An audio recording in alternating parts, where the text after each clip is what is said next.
आइए दोस्तों, corona virus को लेकर आज दिन भर की तमाम बड़ी खबरें जानते हैं फटाफट से और जानेंगे कोरोना के ताजा आंकड़े अभी इस वक्त क्या चल रहे हैं। बड़ी खबर आप देख सकते हैं, कोरोना वायरस पर मौत के आंकड़ों ने बढ़ाई सरकार की चिंता। जी हां दोस्तों, सरकार कोरोना के बढ़ते संक्रमण पर अंकुश की रणनीति बनाने में जुट गई है। इसके तहत उन लोगों की जाँच पर जोर दिया जाएगा जो की रोजाना सैकड़ों लोगों के संपर्क में आते हैं, जिसमें खासकर दुकानदार, रेहड़ी पटरी वाले, सब्जी विक्रेता शामिल है। दरअसल अगस्त के महीने में संक्रमण के मामलों के साथ साथ मौत के आंकड़ों ने भी सरकार की चिंताओं को बढ़ा दिया और इसके बाद अब सरकार ये प्लानिंग बना रही कि देश के जो खास करके ये लोग हैं इनकी भी जांच वगैरह की जाए। 2 दिनों में तकरीबन 60,000 से ज्यादा नए मामले देखने को मिल रहे हैं। मृत्यु दर भी अभी 2% से भी ऊपर है। केंद्र सरकार लगातार राज्यों के संपर्क में है और कैबिनेट सचिव एवं स्वास्थ्य सचिव राज्यों के साथ सारे बिंदुओं पर नजर रखे हुए हैं। जरूरी दिशा निर्देशों को देने के साथ राज्यों की मांग को भी पूरा किया जा रहा है। तो ये सरकार की प्लानिंग चल रही है दोस्तों। चलिए अगला अपडेट देख पा रहे कोरोना वायरस के 40% संक्रमितों में से कोई भी लक्षण नजर नहीं आ रहा। कोविड के खात्मे में हो सकते हैं ये अहम बदलाव, इस तरह की रिपोर्ट और एनालिसिस निकल कर आ रही है। दरअसल दोस्तों, कोरोना वायरस से संक्रमित जो 40% लोग हैं ना, उसमें कोई भी सिम्टम्स नजर नहीं आ रहा। तो क्या ये कोरोना वायरस का अंत है? आखिर एक्सपर्ट और वैज्ञानिक इस पर क्या कहते हैं, आइए चर्चा करते हैं। देश और दुनिया भर के वैज्ञानिक दोस्तों कोरोना वायरस की टीका और दवाई के लिए जुड़े हुए हैं। इसी बीच कोरोना के रोजाना नए नए तरह के केस भी देखे जा रहे हैं। कुछ केस ऐसे हैं जिनमें मरीज में सामान्य से लक्षण जो है कोरोना के वो दिखाई देते हैं, लेकिन तकरीबन 40% केस ऐसे हैं दोस्तों जिनमें कोई भी सिम्टम्स या लक्षण नहीं दिखाई देते हैं, जैसे कि खांसी, जुकाम होना, फेफड़ों में दर्द होना या वगैरह वगैरह ऐसा कुछ भी। लेकिन फिर भी वो कोरोना से पॉजिटिव है। जी हाँ, है ना कितनी चौंकाने वाली बात। अब इस पर दोस्तों वैसे तो ये बात बहुत पहले साफ हो चुकी है कि कोरोना से संक्रमित कई मरीजों में कोई लक्षण नहीं दिखते हैं। अब इसी मामले पर सैन फ्रांसिस्को स्थित यूनिवर्सिटी ऑफ कैलिफोर्निया में इन्फेक्शियस डिजीज के विशेषज्ञ मोनिका गांधी ने एक रिसर्च की, शोध किया है ना, और उसमें क्या पता चला पता है? उनका कहना यह दोस्तों कि कोरोना वायरस के गैर लक्षण मरीजों की उच्च दर अच्छी बात है। ये निजी तौर पर और समाज के लिए भी बहुत अच्छा संकेत है। मोनिका गांधी का एक लेख इसी महीने जर्नल ऑफ इंटरनल मेडिसिन में प्रकाशित हुआ और इस लेख में उन्होंने बताया कि कोरोना वायरस महामारी की शुरुआत में जब लोगों ने मास्क पहनना शुरू नहीं किया था तब 15% लोग गैर लक्षणी थे, लेकिन बाद में जब लोगों ने मास्क पहनना शुरू किया तो ये आंकड़ा बढ़ गया और इसके बाद अभी 40 से 45% लोग, तकरीबन आधे के लगभग ऐसे संक्रमित लोग हैं जिनमें कोई सिम्टम्स या लक्षण ही नहीं दिखाई देते हैं। तो ये एक अच्छी बात है। वैज्ञानिकों का विज्ञान का इस पर यह कहना दोस्तों की अच्छी बात है। ये कोरोना के अंत का एक सिम्टम्स या लक्षण हो सकता है। देखते हैं आगे और क्या नई रिसर्च और नई जानकारियां सामने आती है, मैं आपको बताता रहूंगा DLS न्यूज के ऊपर। फिलहाल आप अगली खबर देख सकते हैं कि मास्क चैलेंज को आप भी एक्सेप्ट करें, सोशल मीडिया पर पोस्ट करें मास्क वाली सेल्फी। आखिर क्या है ये चैलेंज और क्यों है जरूरी? मास्क पहनने में भारत 5वें नंबर पर है अभी। जी हाँ, दरअसल दोस्तों आजकल सोशल मीडिया पर ऐसा एक कैंपेन चल रहा है जिसमें आपको मास्क के साथ में कोई भी तस्वीर खिंचानी या एक छोटा सा वीडियो बनाना है और उसको सोशल मीडिया पर #wear-a-mask चैलेंज के साथ में पोस्ट करना है, ठीक है ना। अब दोस्तों आजकल ये जो चैलेंज चल रहा है ना, ये आखिर क्या है? इस चैलेंज में ये सिस्टम होता है कि आपको मास्क पहनकर लोगों को ऐसे जागरूक करना है कि आप इन दिनों जो ये महामारी का दौर चल रहा है इस दौरान मास्क जरूर पहने। लेकिन केवल मास्क ही काफी नहीं है। कोरोना वायरस के खिलाफ जंग में मास्क तो एक अहम हथियार है ही, लेकिन ये सिर्फ इतना काफी नहीं है। इसके साथ ही लोगों को सोशल डिस्टेंसिंग और हाइजीन का भी ख्याल रखना होगा। अप्रैल के आखिर में इप्सोस 15 नेशनल सर्वे में ये पता चला दोस्तों की शहरों में रहने वाले 4 में से 3 भारतीय मास्क पहन रहे हैं। किन किन लोगों को कौन सा मास्क पहनना चाहिए? तो 2 तरह के मास्क जो आप देख पाओगे, मेडिकल मास्क और फैब्रिक मास्क है। हेल्थ वर्कर्स, कोविड लक्षण वाले और मरीज की देखभाल करने वालों को मेडिकल मास्क पहनना चाहिए। बाकी जो सामाजिक कार्यकर्ता हैं, कैशियर्स हैं या सेल्समैन परोसने वाले हैं, उनको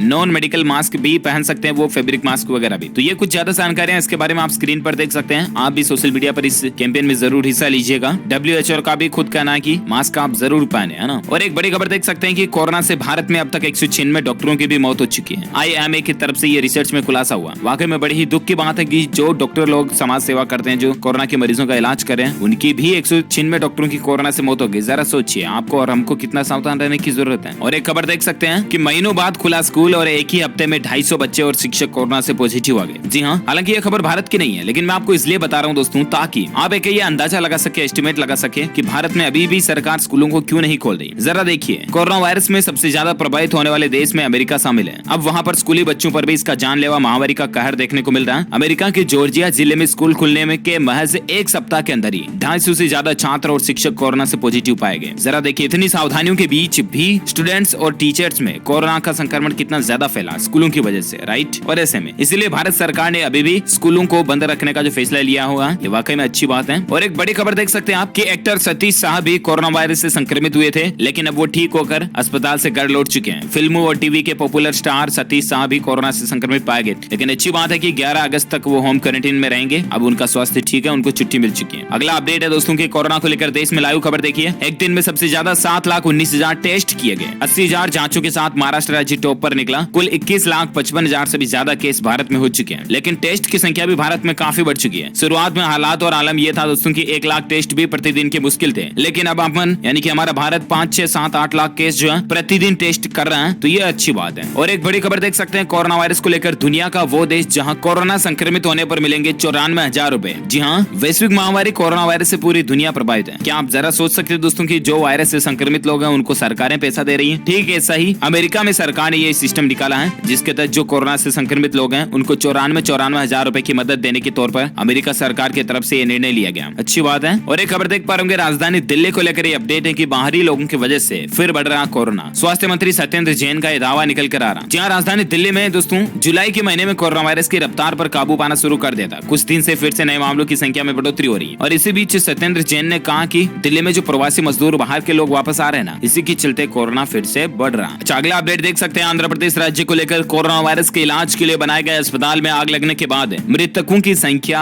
10 हो चुकी है बढ़कर। हाल ही में आपको पता होगा 1-2 दिन पहले कोरोना वायरस के जो एक हॉस्पिटल था आंध्र प्रदेश विजयवाड़ा का जो था उसमें आग लग गई और उसके बाद मृतकों की संख्या 10 बढ़ गई है। और एक खबर देख सकते हैं आप, राजस्थान राज्य में भी कोरोना का खौफ बढ़ा है। केंद्रीय मंत्री मेघवाल समेत अब तक 51,924 संक्रमित मरीज मिले हैं। जी हाँ, राजस्थान राज्य में कोरोना का कहर लगातार जारी है। कोरोना संक्रमण के बढ़ते हुए प्रकोप के चलते केंद्रीय मंत्री अर्जुन राम मेघवाल और कैलाश चौधरी भी पॉजिटिव पाए गए हैं। अर्जुन राम मेघवाल को दिल्ली एम्स में और कैलाश चौधरी को जबलपुर एम्स में इलाज के लिए भर्ती कराया गया। कैलाश चौधरी पिछले 4 दिनों से बाड़मेर और जैसलमेर के कई गाँव में कार्यक्रम में भी शामिल हो चुके हैं। तो ये भी राजस्थान के 2 बड़े मंत्री भी कोरोना से पॉजिटिव पाए गए हैं। आप स्क्रीन पर जानकारी इनकी ज्यादा देख सकते हैं। चलिए अगली खबर है दोस्तों की, कोरोना से पीड़ित उत्तर प्रदेश के कैबिनेट मंत्री ब्रिजेश पाठक को सांस लेने में तकलीफ हुई, फिर उनको पीजीआई में भर्ती कराया गया। जी हाँ, उत्तर प्रदेश के कानून मंत्री ब्रिजेश पाठक को सांस लेने में तकलीफ के कारण रविवार सुबह लखनऊ पीजीआई के कोविड अस्पताल में भर्ती कराया गया। उन्हें आईसीयू में रखा गया है। आपको बता दें कैबिनेट मंत्री ब्रिजेश पाठक 5 अगस्त को कोरोना पॉजिटिव पाए गए थे, जिसके बाद से वो होम आइसोलेशन में थे। और एक खबर देख सकते हैं, कोरोना वायरस को लेकर दुनिया में लाइव अपडेट देख पा रहे, रूस में संक्रमण का आंकड़ा 9 लाख के करीब पहुंच चुका है। सिंगापुर में 55वां नेशनल डे मनाया गया। दुनिया में अब तक 1.98 करोड़ केस हो चुके हैं। जी हाँ, ग्लोबली हालात देखिए जरा, दुनिया भर में कोरोना वायरस संक्रमण के मामले अब तक 1,98,03,003 मामले सामने आ चुके हैं। यानी कि जब तक ये खबर खत्म हो रही होगी तब तक दोस्तों 2 करोड़ से ऊपर दुनिया भर में संक्रमित मामले पहुंच चुके होंगे, राइट। वहीं दुनिया भर में इस वायरस के चलते मरने वालों की संख्या 7,29,000 से भी ज्यादा हो चुकी है। आप सोच रहे होंगे यार डीएलएस भाई दुनिया भर का आंकड़ा तो बता दिया, भारत में अभी क्या स्टेटस चल रहा है, तो वो भी मैं आपको बता दूं कि भारत में अभी संक्रमितों की कुल संख्या 21,74,000 से ज्यादा हो चुकी है, जिसमें से 6,34,000 केस एक्टिव चल रहे हैं यानी कि सक्रिय जिनका इलाज चल रहा है, जबकि 14,96,000 लोग ठीक हो चुके हैं, रिकवर हो चुके हैं। भारत में मरने वालों की कुल संख्या 43,704 तक पहुंच चुकी है। और एक बड़ी खबर आप देख सकते हैं कोरोना वायरस को लेकर कि दोस्तों कोरोना संकट के बीच 8.5 करोड़ किसानों को सौगात दी गई है। प्रधानमंत्री नरेंद्र मोदी ने 17,000 करोड़ रुपए जो किसानों के लिए जारी कर दिए। किसान सम्मान निधि स्कीम की जो 2,000 किस्त जो आती है उसकी 8वीं किस्त की राशि आज मोदी सरकार ने प्रधानमंत्री जी ने जारी कर दी। उन्होंने कहा कि आज भगवान बलराम जी की जयंती है। सभी देशवासियों को विशेष तौर पर किसान साथियों को हल छठ की, दाऊ जन्मोत्सव की बहुत बहुत शुभकामनाएं। और तकरीबन 8.5 करोड़ किसान परिवार के खातों में 17,000 करोड़ रुपए ट्रांसफर करते हुए पीएम मोदी जी ने कहा कि मुझे संतोष हो रहा है। और एक बड़ी खबर देख सकते हैं कोरोना वायरस वैक्सीन को लेकर WHO ने चेतावनी जारी की है, जादुई गोली की तरह नहीं होगा असर। जी हाँ,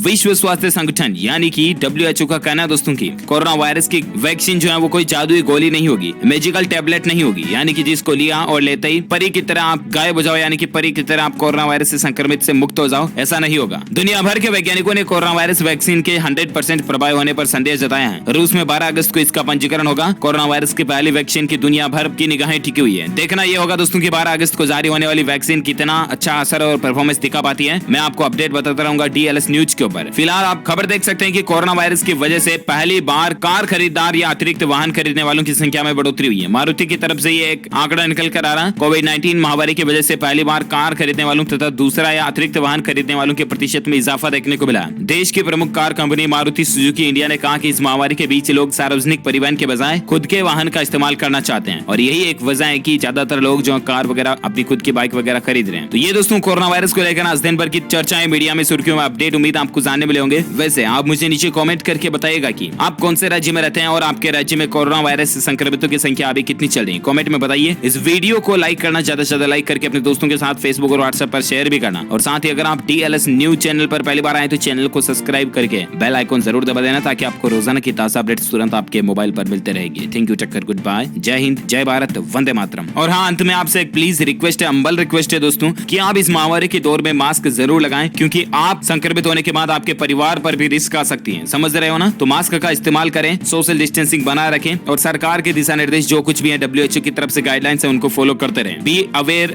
B care and be safe. मुझे बताएं कि मैं कौन होता हूँ आपको कहने वाला, है ना? आप यही सोच रहे होंगे, लेकिन अगर ये सोच रहे हो तो शायद गलत हो सकता है। मेरा तो फर्ज बनता है दोस्तों, इसलिए मैं आपसे रिक्वेस्ट कर रहा हूँ कि प्लीज आप मास्क लगा कर ही जाएं घर से बाहर जब भी जाएं तो। खास करके बच्चे लोगों का और बड़े बुजुर्गों का, दादा दादी का और नन्हे मुन्ने बाल गोपाल चुन्नू मुन्नू बच्चे का आप खास इस महामारी के दौर में ध्यान रखें, है ना? मेरा फर्ज बस इतना ही है, बाकी आप खुद समझदार हैं इतने तो मास्क जरूर लगाएं, सोशल डिस्टेंसिंग को पालन करें और साबुन से हाथ धोएं खाना वगैरह खाने से पहले अच्छे से। दिन में जब भी आप घर से बाहर मार्केट में कहीं से भी जाकर घर से आप वापस घर पर आए तो साबुन से अच्छी तरह से हाथ जरूर धोएं, है ना? सैनिटाइज करते रहें। Okay, thank you, take care, goodbye, जय हिंद, जय भारत, वंदे मातरम।